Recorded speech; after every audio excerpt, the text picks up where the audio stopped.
So what music did you see? Kronos Quartet. What was that like?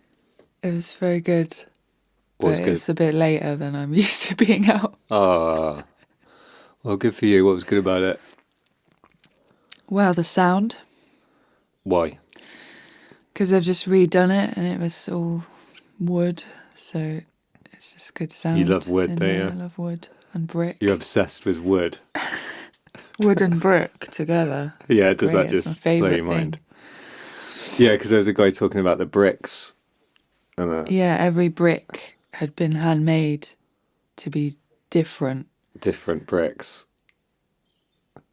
for some reason. Yeah, different surfaces. Yeah.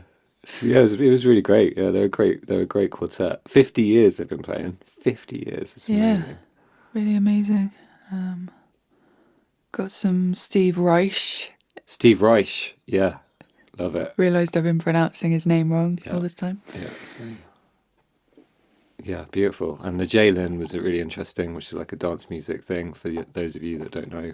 Footwork, electronica, and they did like this thing where the cellist had a kick drum and he'd go boom every now and then. And that was really cool. Yeah, that was fun. That was fun. So what else? What else going on? Tell us. It's hard to think about your own stuff, isn't it? No. What am I doing right now? What the hell are you I doing? myself waking up and asking that, what am I doing again? Who am I? I am writing. Good. That's all I'll say about that. All right, fair enough. Natalie Goldberg says you should save all of your writing energy for writing. Oh, yeah. Not talking about writing. Yeah, Damien So- Eccles talks about that as well. He says when you're like trying to figure something out, keep it to yourself because you expel energy anytime that you talk about a subject. Yeah, exactly. So it's the same dynamic there. Cool. I mean, it's hard not to because I'm excited about it, but Sometimes talking about it can be good because then you can find new corners. that's true. But I think mostly it's keep your energy to Okay, the thing. fair enough. What are you doing? Well, now I don't want to say. I don't want to like jizz my energy too much. You have more energy for talking generally, though, Oh, is that a because little you're an extrovert. comment? Oh, what? Barely.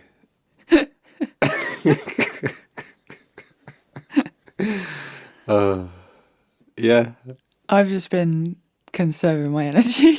That's Fair enough. what I'll say. Fair enough. After a period of burnout Yeah. last year, True. I've come into the new year with, recharged and wanting to just be very careful about who and what I'm giving my energy to. Yeah. So, yeah, I've been just approaching life with that kind of method. Good for you.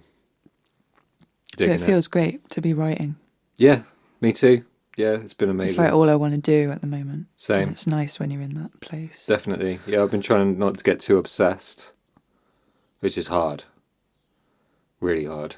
When I'm writing a big piece like I am at the moment, I tend to get obsessed, which is important, but like it can get too much. So I've been trying to work out how to not get too much with it. So having a day off, like here and where I wouldn't normally have a day off, and like doing something else where I wouldn't normally do something else, even though I really want to work on the piece, but it's like I get a bit too into it. So I've been trying to teach myself how to have restraint in the creative process. It's been good.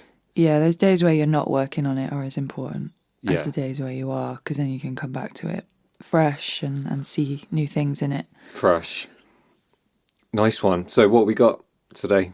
Well, I spoke to a really interesting person called Miles Borrero. Miles is a Latin American creator. He's just written an amazing memoir called... That's all right. Yeah, that's fine. It's always a little bit of a nervous thing introducing people in their work, and it? Because it's like you don't want to like make a mistake. And Yeah, I but you know. spent It's, ages reading that, right? Before you did the interview, I remember. Beautiful Monster. Beautiful That's Monster. it.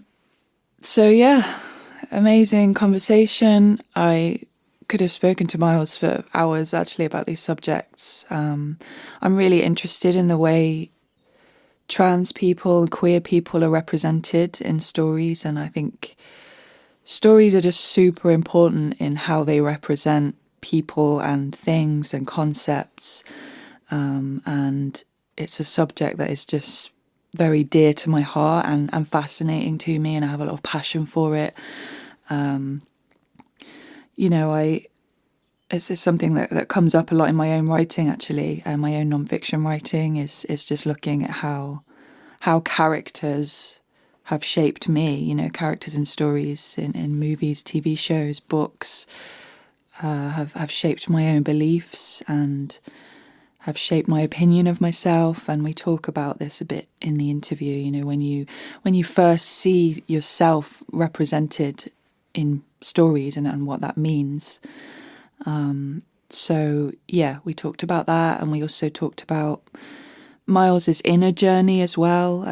He's a yoga practitioner, teacher, and that's definitely a big part of the memoir, and his own kind of spiritual journey. So that was also really fascinating because, you know, in the modern world, we're very focused on the exterior, you know, exterior achievements and all of that kind of thing, you know, the exterior milestones of a person's life. But actually, the inner journey is just as important, as it forms the basis of all that. So it was great to just get into that with someone who has done a lot of work on their kind of Awesome. inner self. The exterior milestones. Yes, very clever. Sorry. I could Sorry, see Miles. I could see you brewing that in your head. You look really proud of Yeah. yourself. Well, you know, you just want to share, don't you? Share the love. Sorry. Great. Well, So yeah, exciting. Yeah. you can purchase Miles's memoir. Read it in, you know, in the, I'll put a link in the description. And yeah, thank you to Miles for chatting to me from his home in New Yeah. York. Thank you. It was a really great chat, and I hope you enjoy it.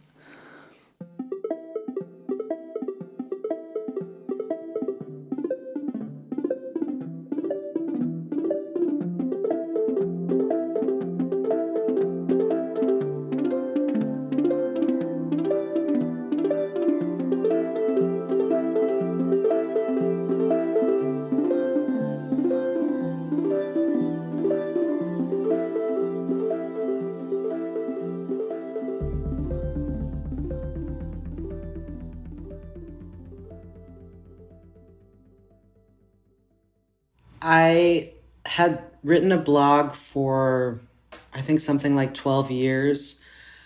Um, I I don't know. At some point, I craved. I used to be an actor, and when I started teaching yoga, I I guess I still craved telling stories, and I found that the philosophy of yoga was unattainable to people oftentimes, and I started writing this blog. Basically, it was kind of like a little art gift to myself of just doing it. My thing was I was just wanted to do it once a month and send out like a little post about something I was thinking about in terms of the philosophy and how the philosophy met my life in practice, because the philosophies can be very beautiful, but they can feel very up here or something that you can't quite grasp. And I thought it would be interesting as a teacher to put out something where this is something that happened to me, or this is a bit about my life and how the philosophy actually comes to how it alchemically reacts to my life, you know? So I had done that for 12 years, and my students kept saying that they liked what they were reading, and I had a little bit, I mean, a tiny little blog following and whatever. And from that, over the years, people kept saying, you should write something, you should write something. And I think I started thinking about doing just that. And my initial thought was to compile a book of essays about these little stories with philosophy in them. And then as I started looking at that, I realized that the story that I wanted to tell and the story that I felt needed to be told was a different story. And I felt that if I wrote my memoir, that would that I would be able to put something positive in terms of a trans mask storyline out in the world. And I felt like there weren't too many of those. So that then became the goal of the memoir. And of course, I wanted to tell it in a way that was honest and fair with also the difficulties of my life. But I feel like oftentimes so many stories with trans people in them end in death and destruction and complete annihilation. And to be fair, a lot of stories in real life about trans people end that way too. But since mine hasn't so far, I figured it was something good to put out into the world, that perhaps there is a way to make it, within all the vitriol and within all the sort of horrifying stories, that there also can be a bit of a silver lining. And of course, I know that means that I've been very privileged in a lot of ways to be able to experience that. But because I wanted to put that forth into the world as a way to offer a mirror of a different kind of story, Yeah. for our Absolutely, community. Yeah. I was really struck by the scene in the memoir where you go and watch Boys Don't Cry in the movie theatre. And it was a really, really powerful scene, and I sort of trying to put myself in that position you were in, where it's the first time you see yourself represented in a story, and then it ends, as you said, in just the most horrific act of violence. Could you talk about that and just the impact that representation had on you? Sure.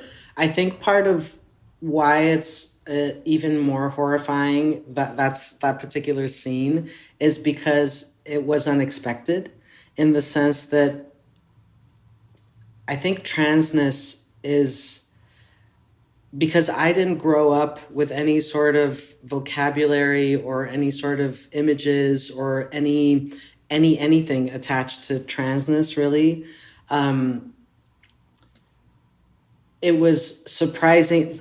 It was surprising to even see myself. The first thing was that I saw myself reflected, and that I didn't.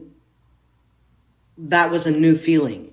It was completely new information to have this, all of a sudden, to have this onslaught of just seeing myself suddenly, and the recognition of that, I think, was very striking. And then the sort of euphoria that comes with that, like, oh my goodness, there are other people like me. And what is it that person has, the recognition of something the recognition of your humanity to such a degree, and then to, over the course of the film, realize that people like us only had the option of having a terrible fate and ending really badly. And even just the fact of how degrading Brandon Tina's, not only that it was the death was the sort of ending, their ending, but also such a horrifying version of death, and such a humiliating version where he's raped and just abused to such a degree, and to have that full circle, that whole experience of seeing myself seen for the first time, and then realizing within the same 90 minutes that was a thing that I could never talk about, that I could never allow myself to have.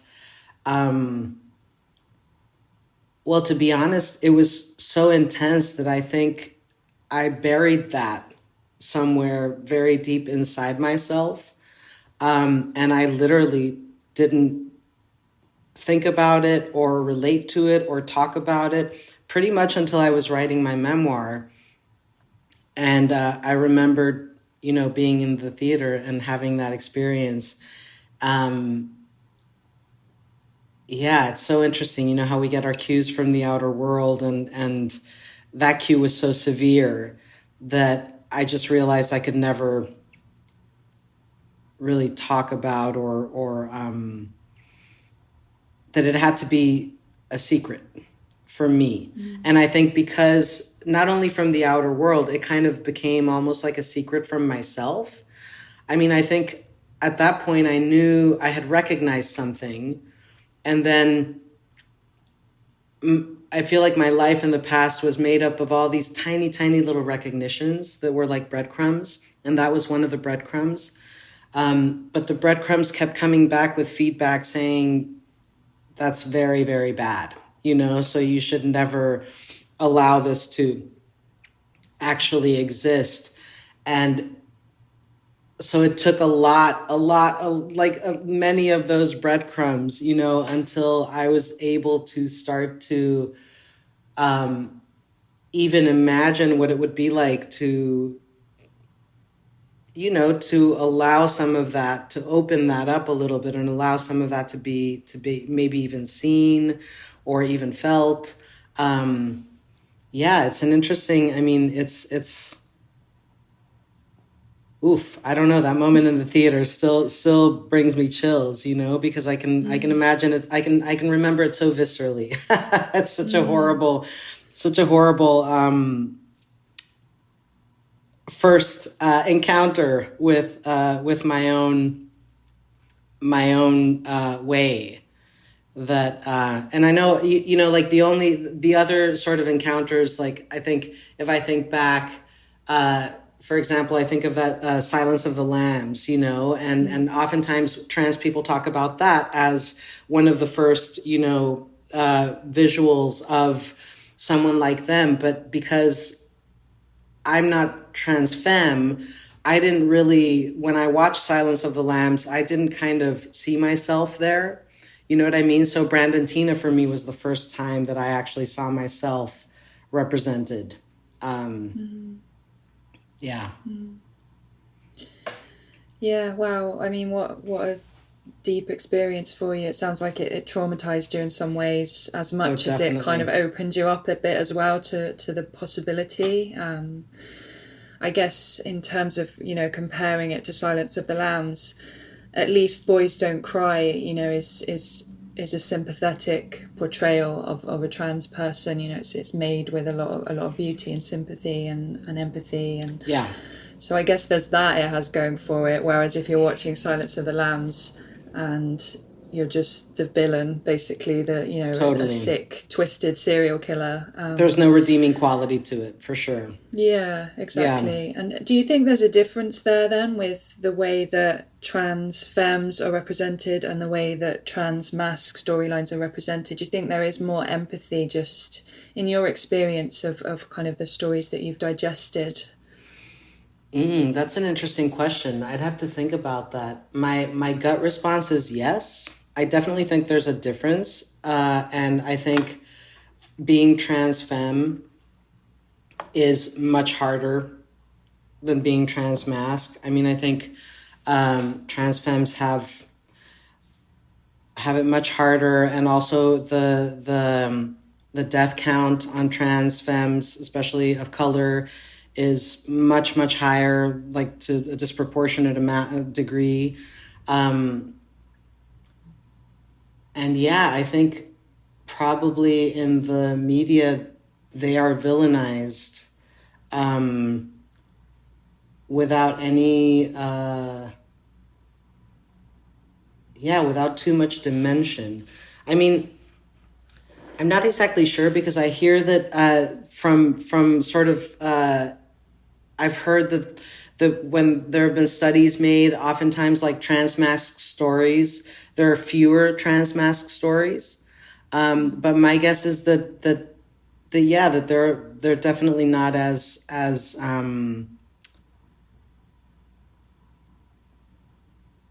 we're not placed in such a degree to be the villains, I think, often as trans femme people are, which is so horrifying, you know?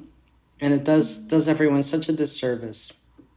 And I think it also does women, like cis women, a disservice too, you know, because it's really, it's almost like taking, it's a heightened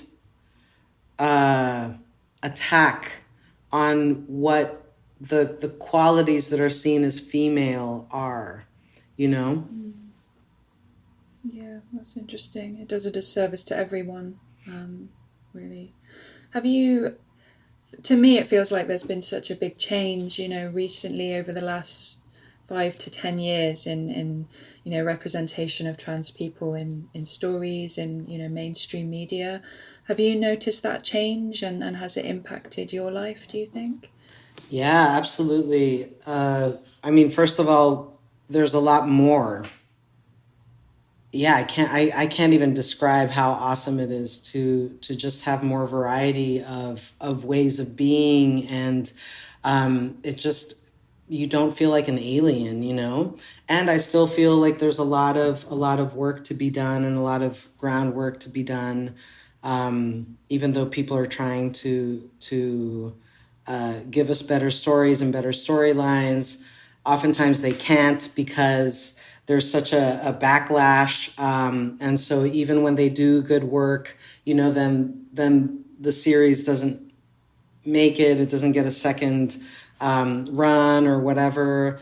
I'm thinking of the last iteration of Queer as Folk, which takes place in New Orleans, and I was kind of skeptical, and then I watched it, and I actually thought it was so sweet, and it has the main character is a trans femme a character, or maybe not the main character, but she's one of the main characters in the pod of people, and it's so amazing to see that. And then they didn't get picked up for a second season, and I mean, one has to wonder, you know, if that had part of it. So I do think we're seeing more of that, which is uplifting. And because of the fact that it doesn't get picked up and stuff, I feel like the quality of it is still not great, and we can do better. But yes, it's wonderful to see more literature and to see more series and more film, and just to see more trans people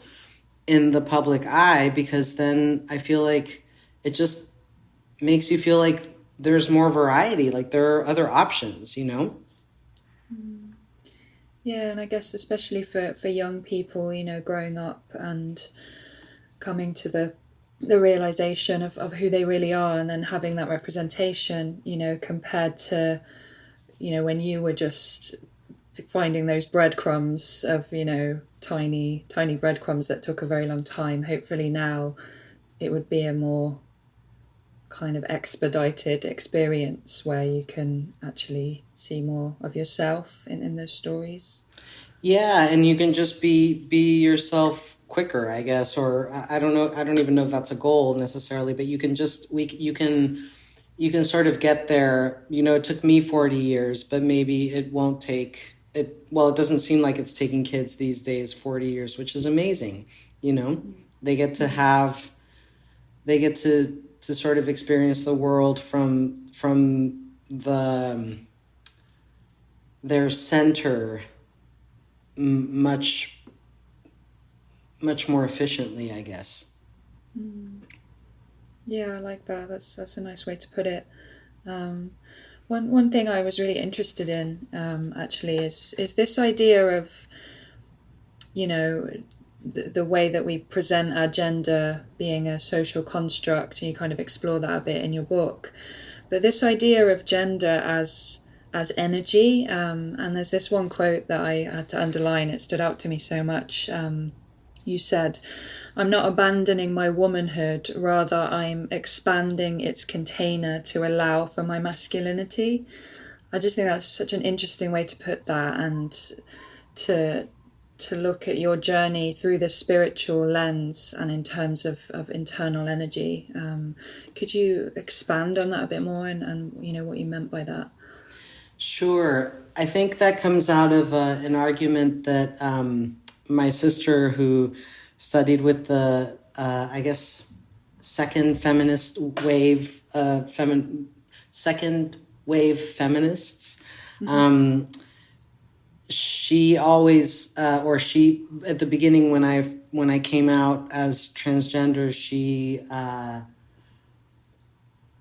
she felt like I was leaving, basically disassociating from my womanhood to become a man, and I think there are lots of ways that people experience being trans, and I have to say that it seems like oftentimes that is the experience, that people want to leave their femininity behind to embrace their masculinity. And I don't think there's anything wrong with that.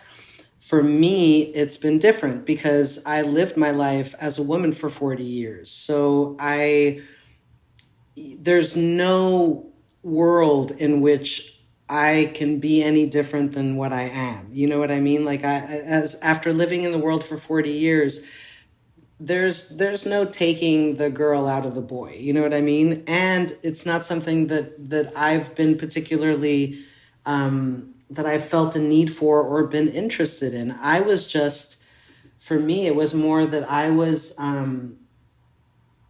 felt like I had no air. There was no, I didn't have any space to express anything other than a very narrow version of femininity. And as soon as I started, Boo Boo, stop it. Hey, Boo. He's riled up about something. It's okay. He can be part of the interview if he wants to be. Okay, sorry, because I'm aware that they're going to hear him. Yeah, but I think for me, because I transitioned so late, it doesn't feel that way. It feels like I've just wanted to, like I never wanted to get rid of that part of myself. I just wanted to have space to explore more.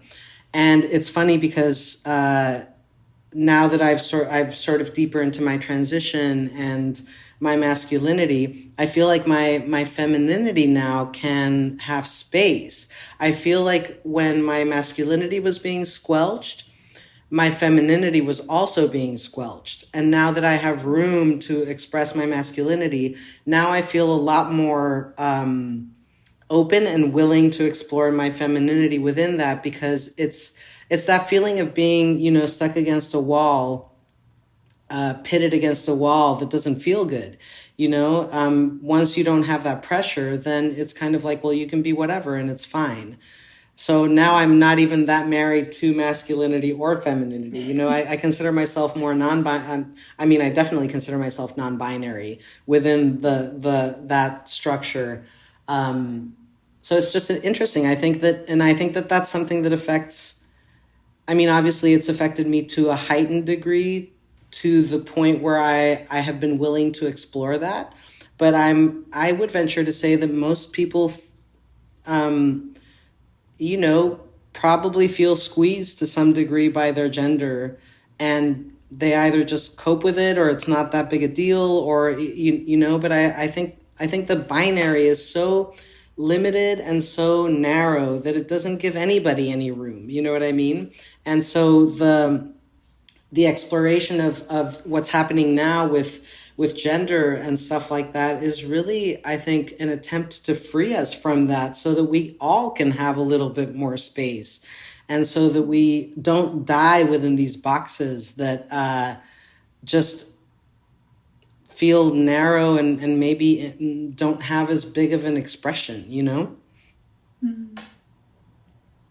Yeah, wow, that's a really beautiful way to put it. And yeah, I can definitely empathize with that experience of feeling squeezed. And, you know, I've always felt quite in touch with my own masculinity and have been kind of confused about my femininity, I guess, because it's had shame attached to it and it's been weaponized against me in different ways. And so there is some shame around it, around being a woman for me, and I'm more comfortable in masculinity. You know, I wear men's clothes more than I wear women's clothes, for example. So it's really interesting to to think about it in terms of freeing both of those parts and just having that balance of both, you know, which we all have in us. Right. And Where's the shame? Where does it attach to femininity for you? I think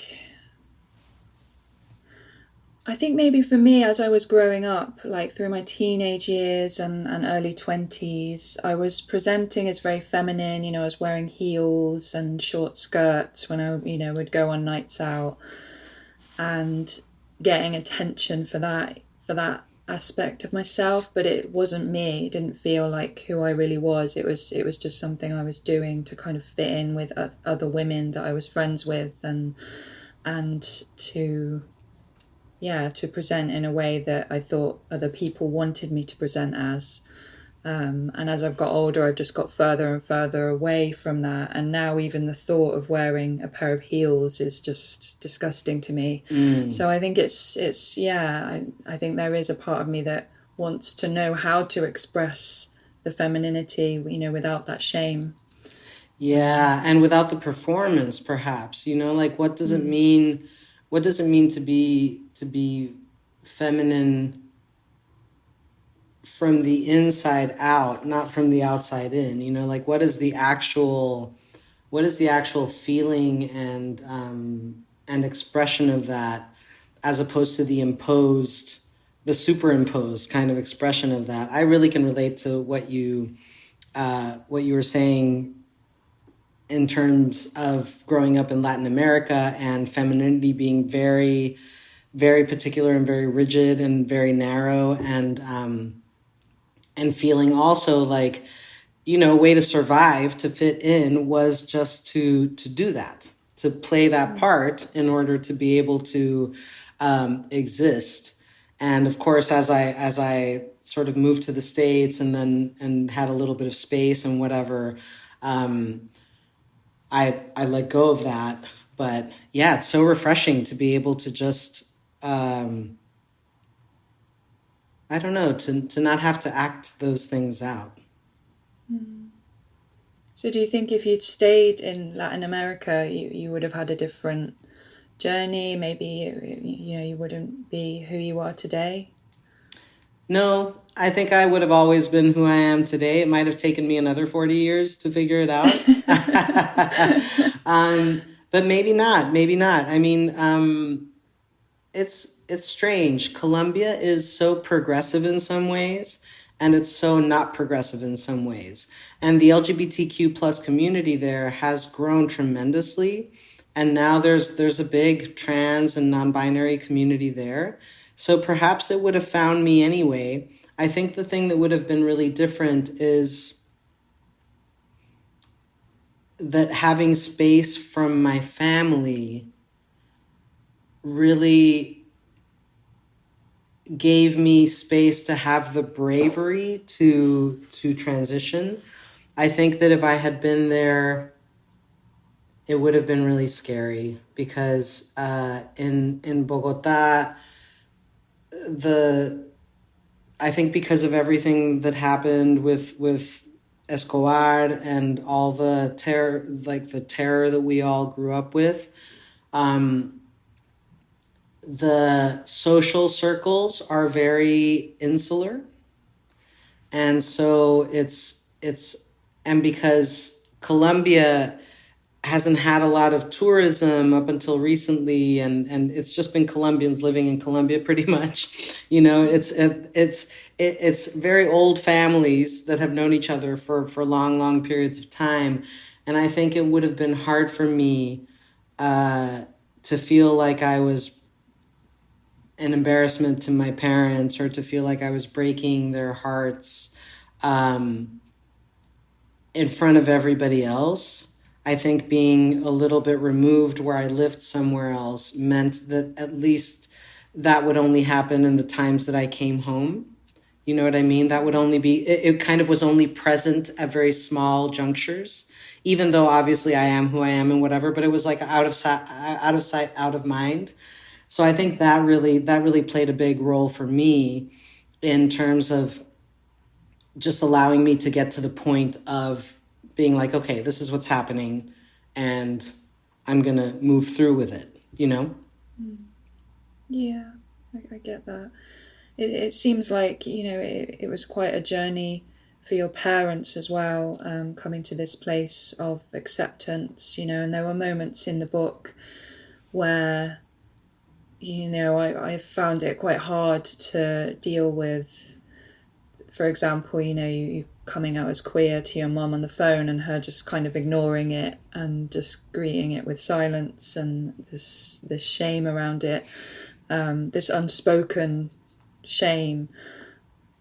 I mean, at any point did you think about just kind of cutting ties with them completely, or was that just not an option for you? Were you always kind of willing to stick with them until they were able to kind of grow to a place where they could accept your transition and your queerness? That was never an option for me. I think growing up Latin, I've never, none of everybody that I grew up with, nobody has done that, cut ties with their family. And so the first I had heard of that was really maybe being in college, certain friends who had done that out of necessity. Um, and and of course, it's interesting because right now that we're talking about it, I'm thinking about it. And of course, uh, in Latin America, therapy and looking at our stuff hasn't been exactly a priority.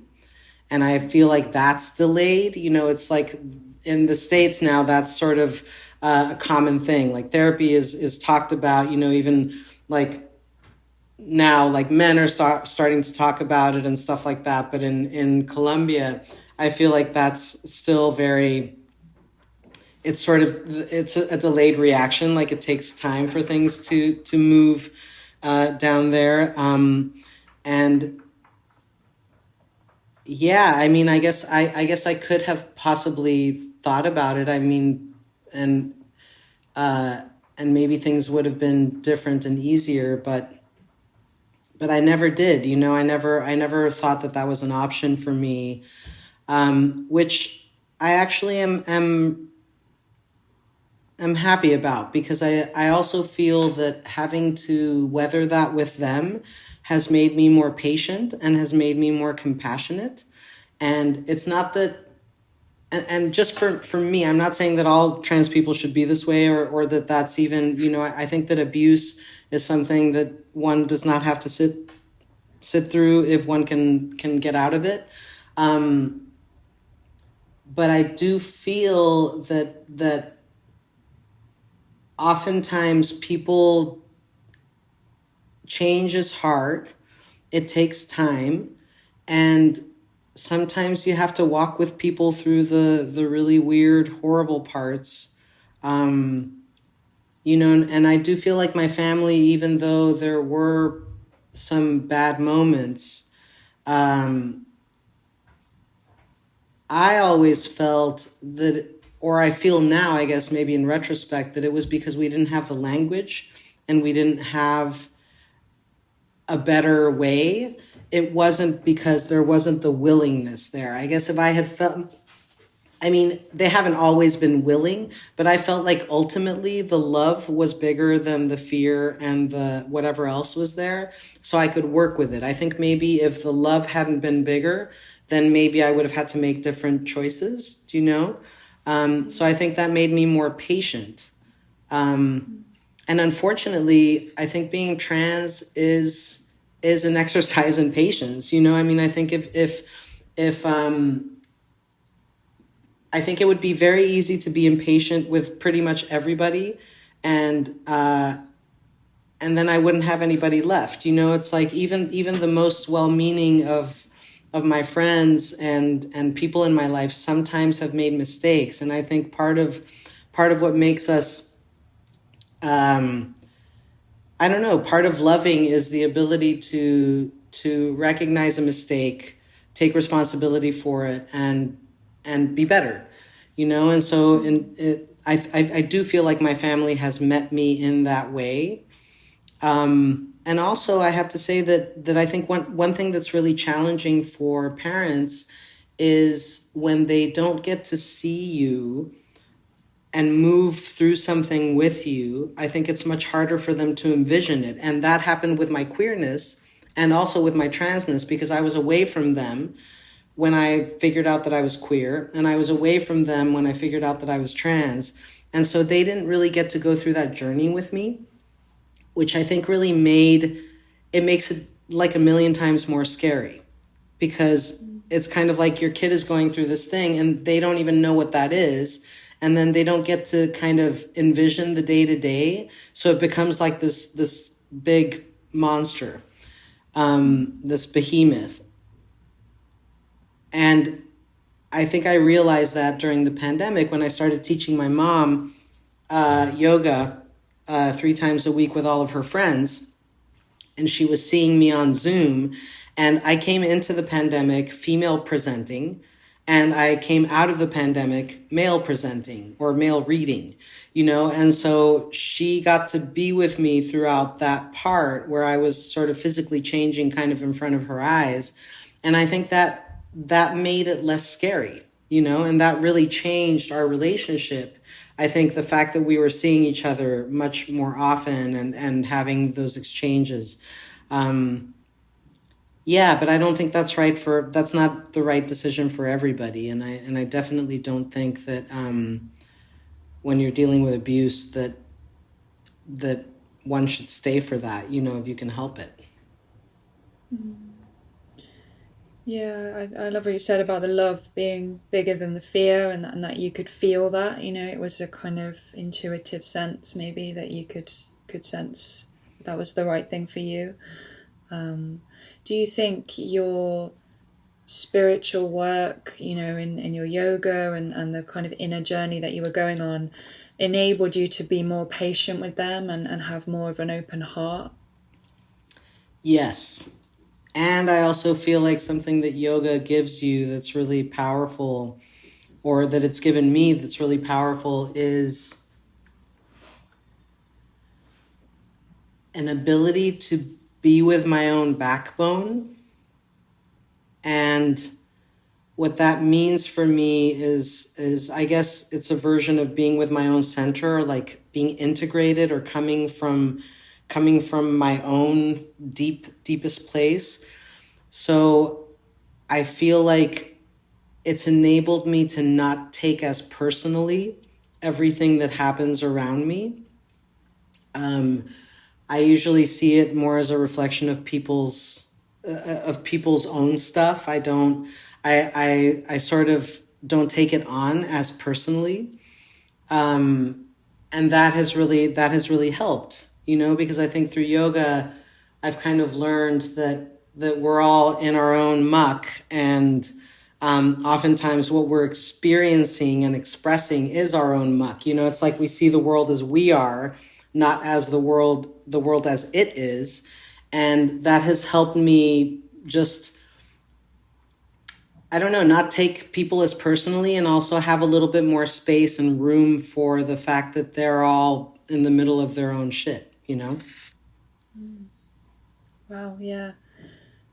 That's kind of amazing, you know, not taking your family's reaction so personally, and I would imagine, for me anyway, it's the hardest people to deal with and like not take personally is your own family, especially my mom. Oh my gosh, like totally. the mother wound, to not take that personally when it's so deep in who you are, you know.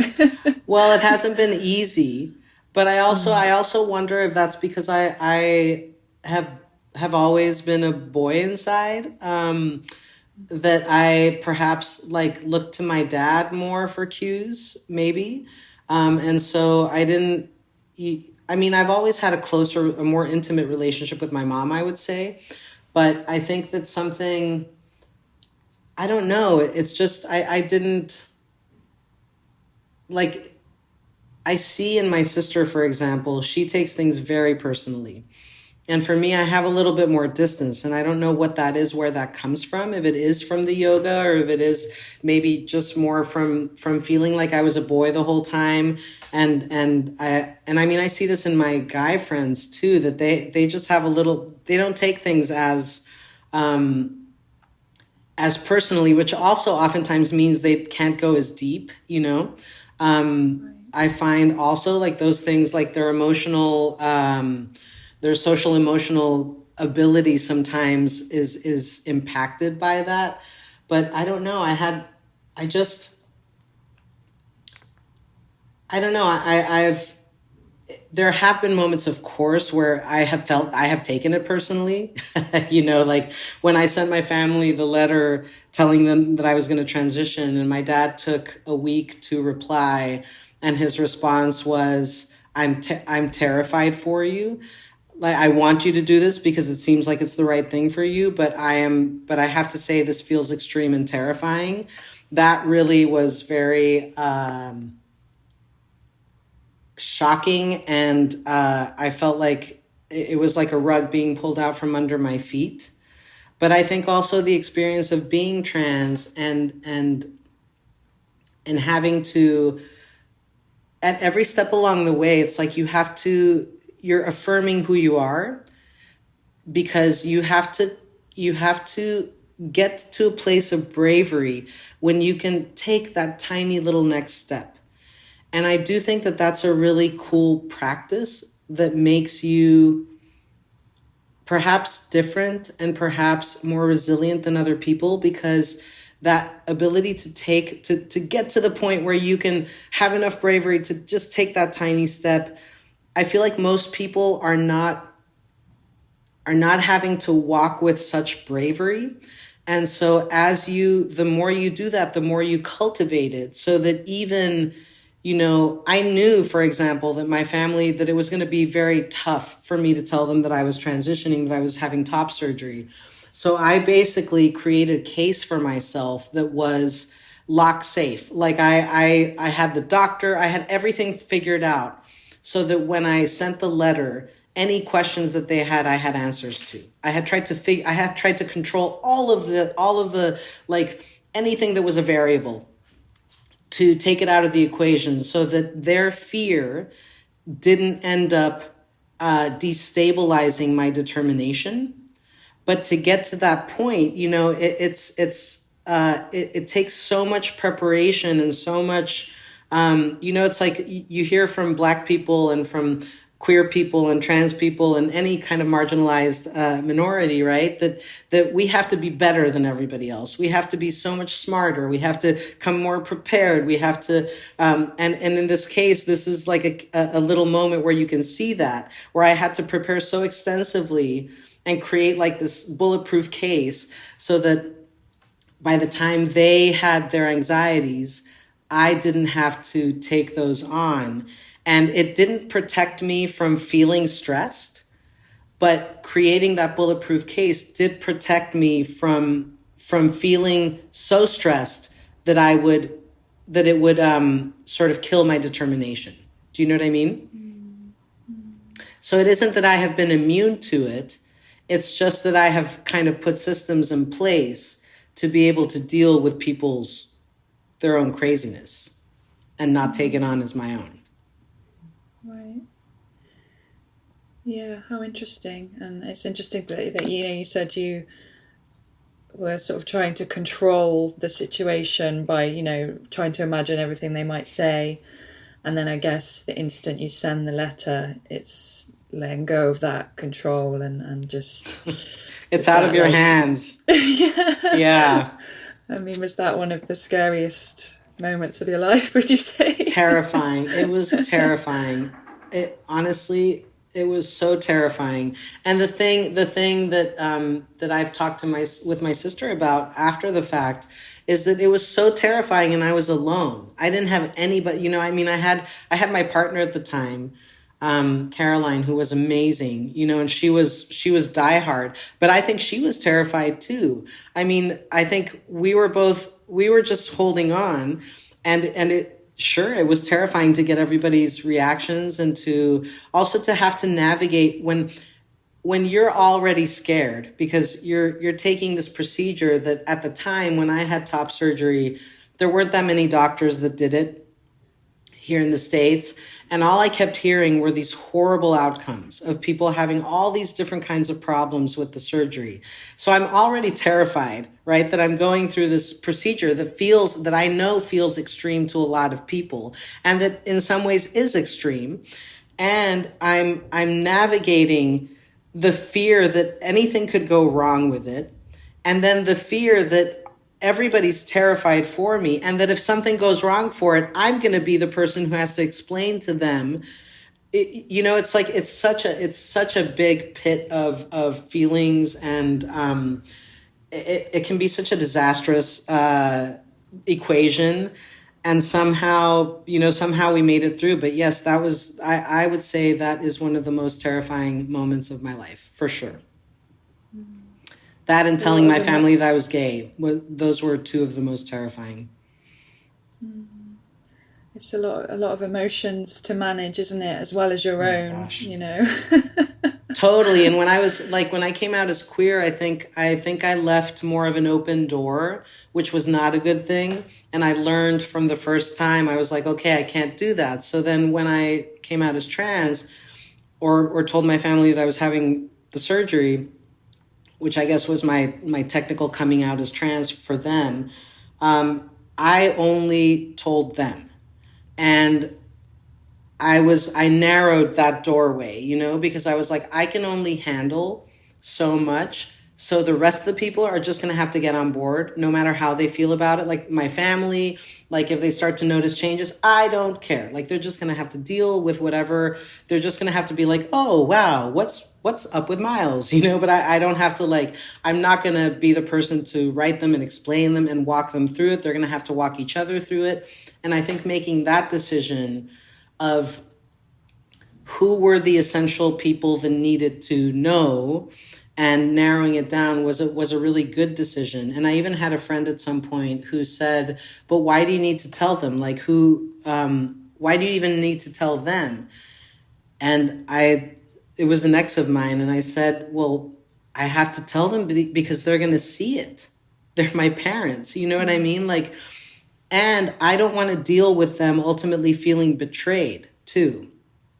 Because I think that would be something that would be my mistake, and I wouldn't be able to come back from that. So I wanted to at least be honest with them and give them the benefit of having a good reaction, and then if they have a bad reaction, that's their mistake. But it doesn't, I feel like if I had been dishonest with them, it just would have felt dishonest. And I just don't think that's something that's harder to come back from for me, Yeah, I guess it's also, staying true to yourself and your authenticity, which again feels like part of that spiritual journey. It's just like, I'm going to show up authentically, and if that means I have to manage people's reactions, then that's what I'll do. Yes, and also within my capabilities, like if there's a moment where I can't manage people's reactions, I guess I'll deal with that too, Mm-hmm.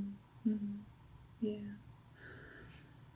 So in terms of what the process of writing and publishing the memoir has been like for you, what has that been like, and what have you kind of learned from the whole experience? Because I'd imagine that's quite a vulnerable thing as well, putting your story out there.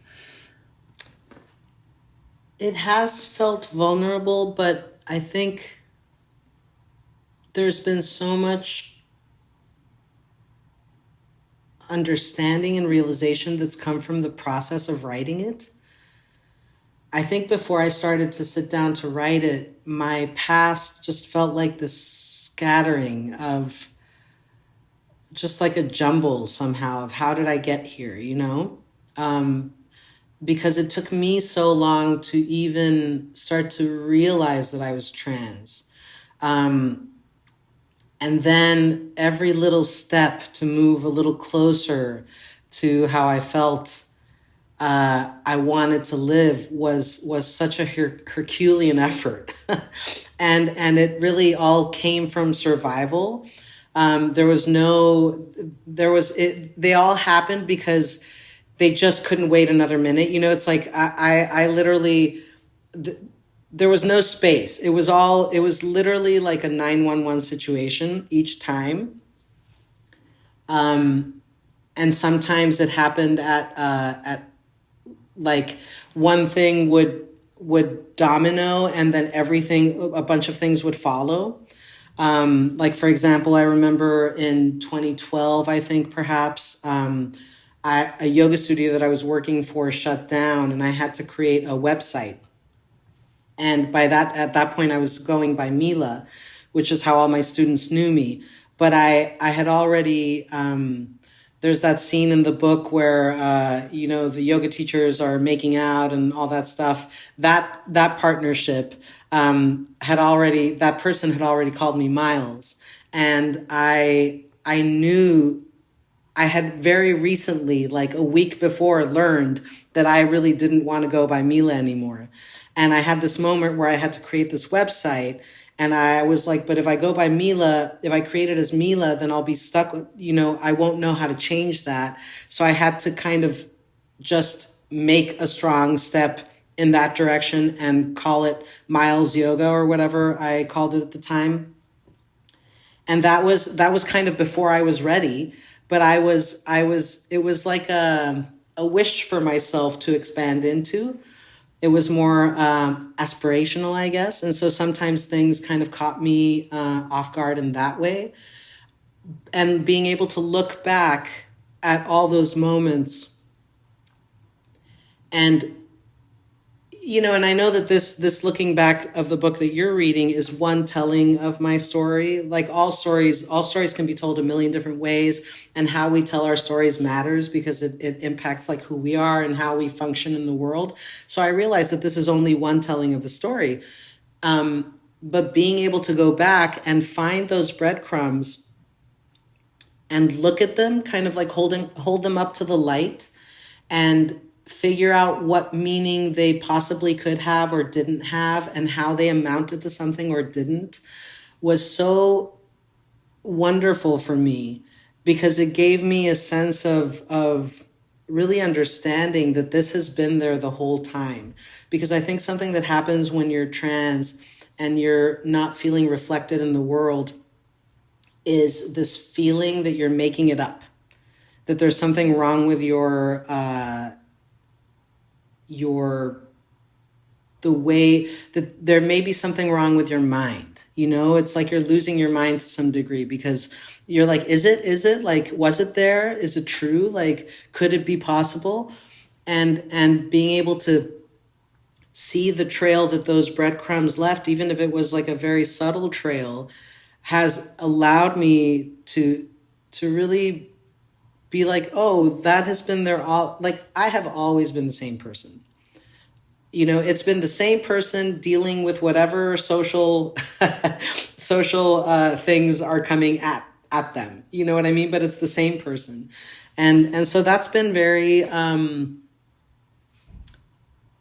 would say that's been very comforting because it has made me feel like I exist in a way that perhaps I didn't feel before.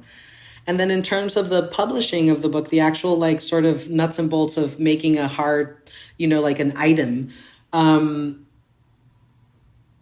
it's been interesting because the publisher that picked up the book is a small imprint, and we were the second book that they published, even though the editor came from a huge, she was like the senior editor at a big Hachette group imprint. This is kind of like her love project, this little imprint that she created. And I think for the team that's worked on the book, it's been really disheartening because the book kind of got overlooked by the publishing world. Like it basically has been it because it got overlooked by a lot of the things that the trades need to do in order to put the book on a map, on the publishing world map, like get reviews by the trades and all these things. We were able to do very little of that. Maybe because I'm a debut author, maybe because of all the other things that I am, who knows? I can't really say what contributed to that. Maybe because there are a couple of other trans books that are really big right now, like Elliot Page's memoir and Raquel Willis. And, so I don't know if it's like, oh, there's only room for one or all these things. And again, I try not to take that stuff on. I really am like, I can only put one foot in front of the other. So I think for the publisher and the team that's been working with the book, it's been really disheartening because they don't understand why the book has not. They were really thinking the book would do better just on a sort of like out there basis. But to me, it makes perfect sense because I know how hard it is as a trans person to get any sort of anything done in the world. So I haven't been surprised. And simultaneously, I have to say for me, this book has been a love project. So I don't feel that strain. I feel like that's in some ways like, of course, I want to do the best to usher the book into the world and to champion it. And I'm doing that. But I'm trying not to take that on because for me, it's been simultaneously like, oh, the world is what it is. And also, what a magical, amazing experience that I get to be here talking to you, who are in Bristol about my wonderful, beautiful book, and that it's touching all these lives out there. So, I mean, I don't feel bummed about it. And I also acknowledge that there's a very real world that the book is sort of living in. That's the same real world that I live in. But I don't know, somehow I feel slightly hopeful. You know what I mean? I feel kind of good about it. Like I feel proud of our accomplishment. Like I think it's a really beautiful book. I think hopefully it will find its way. I mean, it already has found its way to you, so I mean, I feel like that's as much, I can only be responsible for that part of it, And then the world at some point is going to have to meet me or it won't. And then we'll see what happens. But I don't find that stressful, even though I acknowledge it as a reality. It's the reality of publishing. And I think the publishing world is also, to be fair, they do not, I feel like they are completely out of water with the world as it is now with Amazon and all these things. I think publishers do not understand their own world anymore. And so that's also, it's a world in shambles. And that's also what Beautiful Monsters stepped into, and that there's a reality in that.